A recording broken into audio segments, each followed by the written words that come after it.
Hi, welcome to Bookie.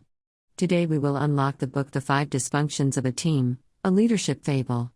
In today's competitive market, we often see companies equipped with cutting-edge technology, more capital and better talent still falling behind their competitors in terms of revenue and customer growth.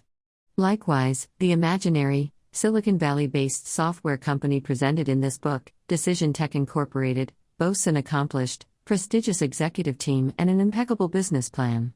Yet 2 years after its founding, the company is on the verge of bankruptcy. What has led to its failure? Can the company be revived and how? These and more questions are answered in this management tale. True to the literary tradition of the fable, the author uses the tribulations of fledgling CEO Catherine Peterson, tasked with saving the company before it's too late, to explain the 5 dysfunctions that can make even the best teams ineffective, and how to overcome them. As such, the book can be of help to any company who find themselves reflected in the narrative. It shows that the process of building an outstanding team that can really make good use of the company resources, while not easy, is not too complicated either. All it takes is to direct everyone's energies towards the common goal, a result that can prove useful across any industry and market condition. Author Patrick Lencioni is a founder of the consultancy The Table Group.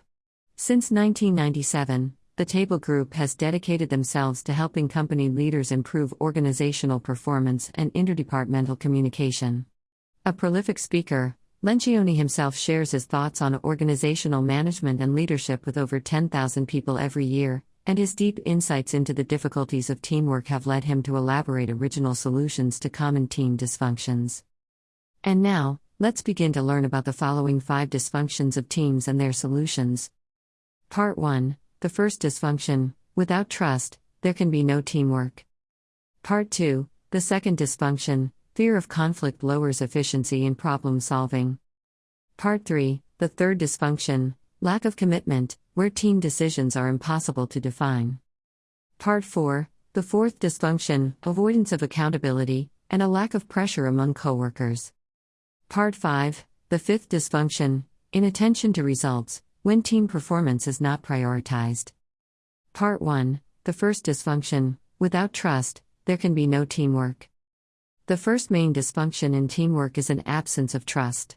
Lencioni defines trust as the confidence among team members that their peers' intentions are good, and that there is no reason to be defensive or cautious around the group. This is the kind of emotional environment that must be fostered, under the condition that team members are comfortable with accepting criticism from others, and admitting their own weaknesses.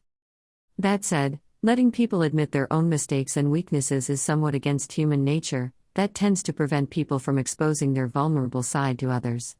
Human beings are naturally insecure, and worry that someone might exploit these weak spots to damage them. Only in very close and trusting relationships are we comfortable enough to admit our mistakes and weaknesses. Consequently, in most teams exists some degree of mistrust. Lencioni believes that an absence of trust is the most basic and most important obstacle affecting teamwork. It manifests in different ways. Team members might conceal their weaknesses and mistakes from one another, avoid asking for help or providing constructive feedback. They may jump to conclusions about other people's intentions and attitudes without attempting to justify them, thereby holding grudges or being afraid of meetings, and finally find reasons to avoid spending time together. In the book, shortly after the imaginary new CEO Catherine Peterson enters Decision Tech, she discovers that the company executive team hardly ever truly communicates during meetings. Instead, team members often work separately on their own tasks. For example, Chief Technology Officer Martin Gilmore uses his laptop to check emails or do his own work whenever he feels like it.